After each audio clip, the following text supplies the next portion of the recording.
Bonjour et bienvenue pour ce premier conte du calendrier de l'Avent 2023, un conte chinois intitulé L'antique cithare. Il y avait parmi les précieuses œuvres d'art dont regorgeait la salle du trésor impérial une cithare antique que plus personne n'osait toucher depuis longtemps. La légende raconte qu'elle fut jadis taillée dans le bois de l'arbre Kiri, qui fut en des temps immémoriaux le roi de la forêt de Longmen, un haut lieu d'énergie selon les maîtres du Feng Shui. Sa tête altière dialoguait avec le vent et les étoiles. Ses racines profondes se nourrissaient du souffle du dragon de la terre. L'esprit de l'arbre était puissant et l'instrument qu'un magicien luthier des temps anciens tailla dans son bois était farouche, difficile à apprivoiser.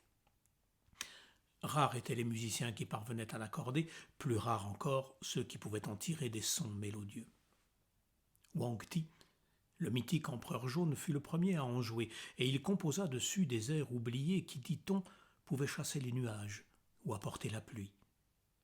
Dans les siècles qui suivirent, il y eut encore quelques grands maîtres de musique qui purent faire vibrer harmonieusement la cithare sacrée, comme s'ils étaient reconnus par elle. Mais depuis plusieurs dynasties, tous ceux qui avaient essayé d'en jouer n'en avaient tiré que son discordant et pitoyable cacophonie, signe sans doute que le temps des musiciens véritables était révolu. Un empereur se mit en tête de se choisir un nouveau maître de musique en recourant à la cithare qu'il fit exhumer de la salle au trésor.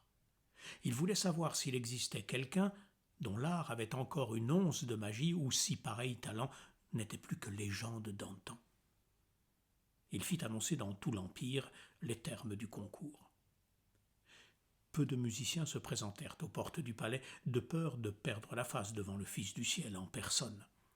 Et c'est à reculons que les musiciens de la cour se soumirent à l'épreuve. Ce qu'ils redoutaient le plus se produisit effectivement. Ils ne tirèrent de l'instrument que grincements, crissements, couinements qui firent défiler sur les augustes visages de l'empereur et de la cour toute la gamme des grimaces. Les quelques maîtres de musique venus des 4 horizons de l'Empire n'apportèrent pas plus de bonheur à l'assistance. Vint alors le tour d'un musicien errant, l'un de ces baladins en guenilles qui jouaient pour les oiseaux des pinèdes, les poissons des torrents et les pèlerins dans les cours des temples. Il prit la cithare, caressa longuement la caisse de résonance comme s'il cherchait à apprivoiser un cheval rétif. D'une main, il fit vibrer chaque corde en l'effleurant. De l'autre, il l'accorda avec le sourire intérieur de l'amant qui contemple sa bien-aimée. Une mélodie monta doucement. Des vagues de notes cristallines s'élevèrent et s'évanouirent comme le flux et le reflux des flots sur la berge. Alors qu'on était en automne, un vent tiède se mit à souffler dans la salle. Elle embauma le parfum des cerisiers en fleurs. Les visages de la noble assemblée rayonnèrent d'une joie paisible. Les musiciens présents reconnurent le mode Kiao, celui du printemps.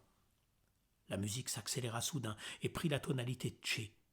Un vent chaud fit retentir sous les poutres le chant des grillons. Les poux battirent la chamade, les corps bouillonnèrent de vie, les dignitaires perdirent toute contenance, dodelinant de la tête et se balançant en cadence, irrésistiblement entraînés par le rythme. Certains se levèrent et se mirent à danser.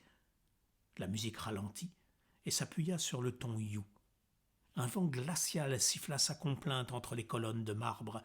Des flocons de neige voltigèrent dans la salle et se mêlèrent aux larmes de la nostalgie sur les visages de la noble assemblée. La cithare égréna ses dernières notes qui résonnèrent longtemps sous la charpente. Puis elles se fondirent peu à peu dans la vibration du silence, devenue alors étonnamment présente. Après un temps, qui parut une éternité, la voix de l'empereur fit sortir l'assistance de son étrange engourdissement. « Félicitations, vous avez réussi là où tous ont échoué, vous serez mon maître de musique. Dites-nous votre nom et d'où vous tenez le secret de votre art. » Le musicien errant esquissa un timide sourire et dit « Mon nom est Peiwo, Majesté.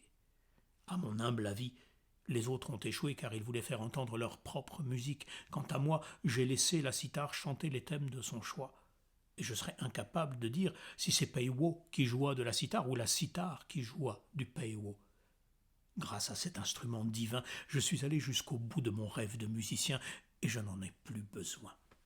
C'était mon seul but en venant ici. » Il déposa la cithare au pied du trône et il franchit la grande porte laquée de rouge et d'or.